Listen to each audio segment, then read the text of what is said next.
karena tindakan korupsi adalah tindakan bejat, tindakan yang tidak bermoral, tindakan yang egois, tindakan yang melawan hukum.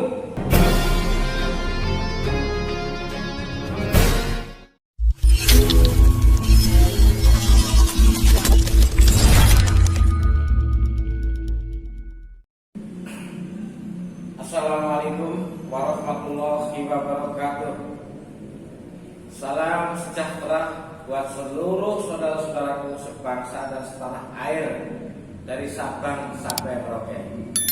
Kita berjumpa lagi dengan channel Putra Nusantara.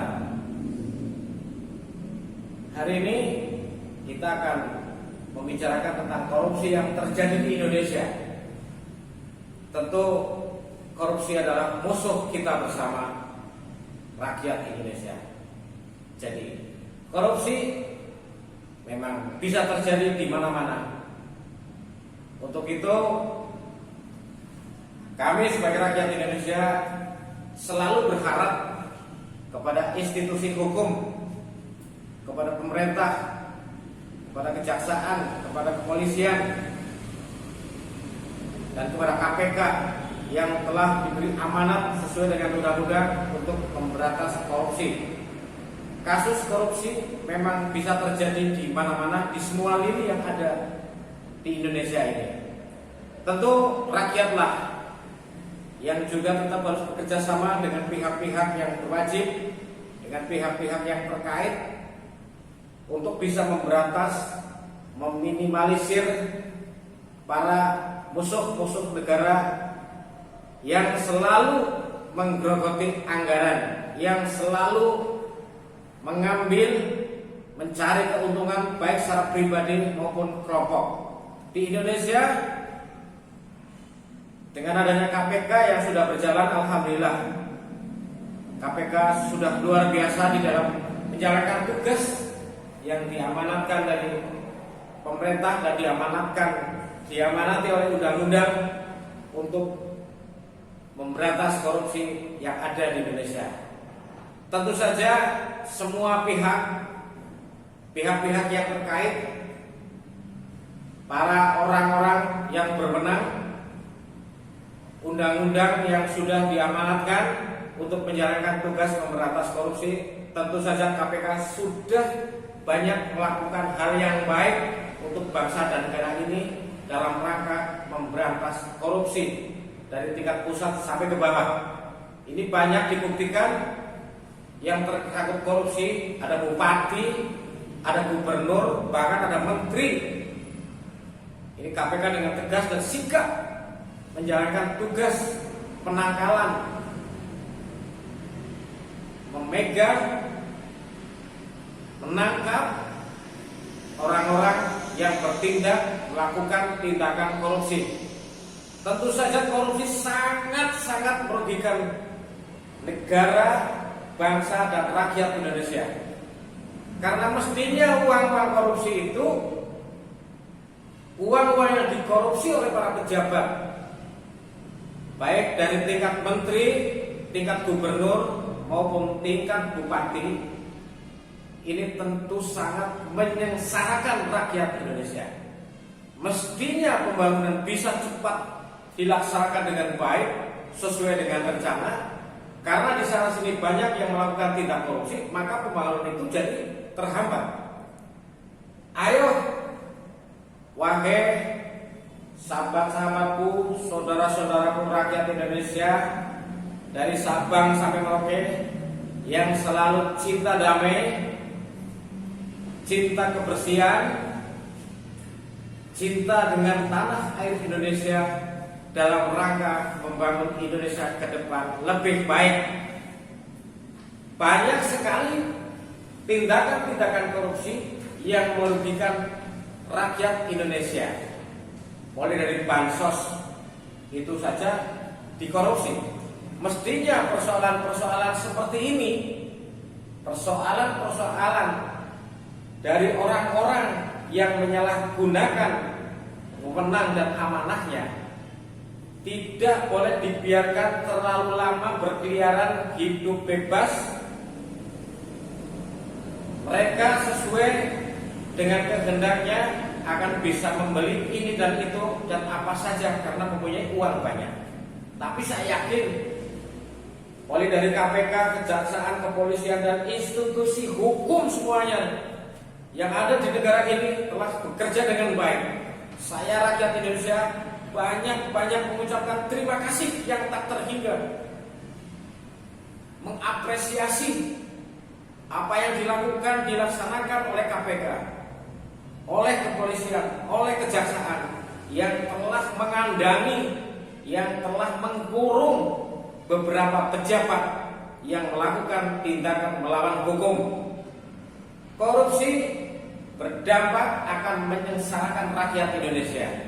Korupsi akan berdampak melambatnya pembangunan di Indonesia. Korupsi akan berdampak merugikan semua pihak.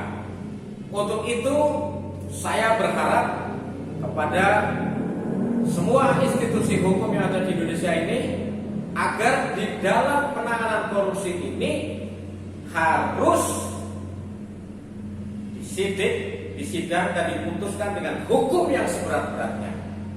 Tentu saja ada etika-etika yang harus kita perhatikan, yaitu tentang praduga tak bersalah. Ya tentu saja jaksa, kepolisian dan institusi hukum yang lain punya cara tersendiri di dalam melakukan penyidikan dan penangkapan terhadap para pelaku koruptor yang ada di Indonesia ini. Kalau saya lihat sudah hebat sekali, sudah bagus sekali apa yang dilakukan KPK, Kepolisian dan Kejaksaan dengan sigap tanpa buang waktu lama bisa menangkap para koruptor yang telah merugikan negara ini. Untuk itu saya selalu berdoa semoga para penegak hukum mulai dari Kejaksaan, mulai dari Kepolisian dan institusi yang lain, semoga panjenengan semua selalu diberi hati yang suci, hati yang bersih, kesehatan, kebahagiaan nanti di akhirat. Tentu saja panjenengan semua adalah petugas yang sangat mulia sekali. Bukan hanya mulia di dunia, tapi insya Allah akan mulia di dunia, mulia di kubur, dan nanti mulia di akhirat di hadapan Allah Subhanahu wa Ta'ala. Karena saya yakin tugas Anda sangatlah berat. Karena tentu saja para pelaku koruptor itu tidak sendirian. Di belakang juga masih banyak para backing-backingnya. Dan tentu saja dari KPK, dari Kejaksaan banyak teror-teror. Baik teror mental, teror yang menyakiti fisik, teror dengan berita-berita bohong. Tapi alhamdulillah pihak KPK, pihak Kejaksaan dan pihak Kepolisian dan semua pihak yang terkait di dalam pemberantasan korupsi yang ada di Indonesia ini senantiasa gagah berani bisa melawan semua tantangan yang ada. Insya Allah ini tidak akan disia-siakan oleh Allah Subhanahu wa Ta'ala. Ini akan tercatat menjadi amal baik Anda, akan tercatat insya Allah menjadi amal jariah Anda, akan tercatat Anda menjadi orang yang benar-benar menjalankan perintah agama. Insya Allah seperti itu. Tolong, wahai para koruptor-koruptor yang telah merugikan negara ini, hentikanlah sebelum Anda berhadapan dengan hukum. Hentikan, jangan melakukan tindakan korupsi demi kemajuan Indonesia kita bersama menuju ke depan yang lebih baik, yang diridhoi Allah, yang diberkahi Allah, baik di dunia, di kubur maupun di akhirat nanti. Ayo bertobatlah kalian, bertobatlah, kembalilah kepada jalan Tuhan, berjalanlah sesuai dengan aturan Quran dan hadis. Insya Allah Anda akan menjadi orang-orang yang selamat, akan menjadi orang-orang yang bahagia, orang-orang yang akan ditolong oleh Allah kalau Anda bertobat, menghentikan dan mengakui semua perbuatannya. Jangan melawan hukum.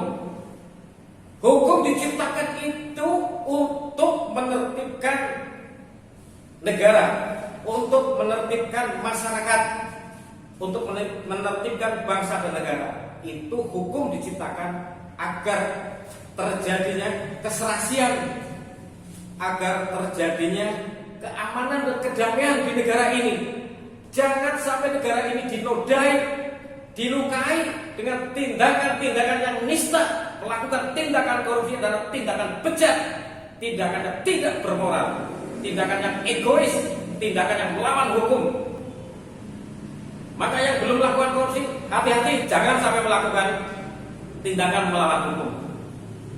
Amanah harus dijaga sekuat-kuatnya agar amanah itu akan berakhir dengan baik. Percayalah bahwa bila meninggalkan pada yang haram, maka Anda akan bahagia. Tapi kalau Anda melakukan tindakan yang melawan hukum, tindakan korupsi, celakalah Anda. Celakalah orang-orang yang melakukan tindakan korupsi. Tentu saja semua persoalan ini harus didasari atas dasar praduga tak bersalah. Saya yakin jaksa dan institusi hukum yang lain tidak serta-merta akan langsung menghukum, tapi jelas ada tahapan dan proses yang akan dilalui, mulai dari penyidikan, penangkapan dan sebagainya, penitipan dan sebagainya, nanti pada akhirnya pada putusan. Ini prosesnya akan panjang.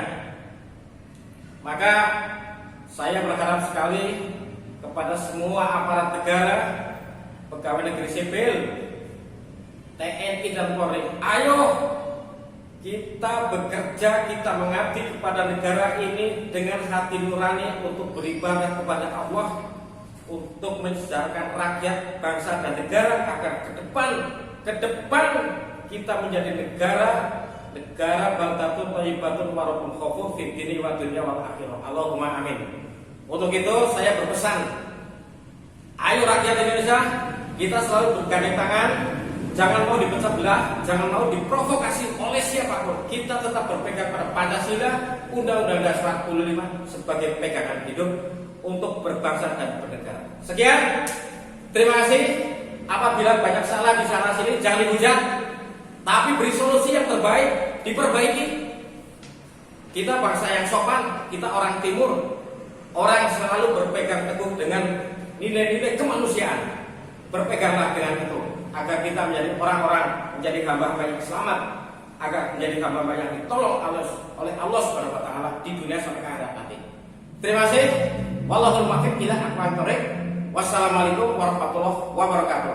NKRI harga mati.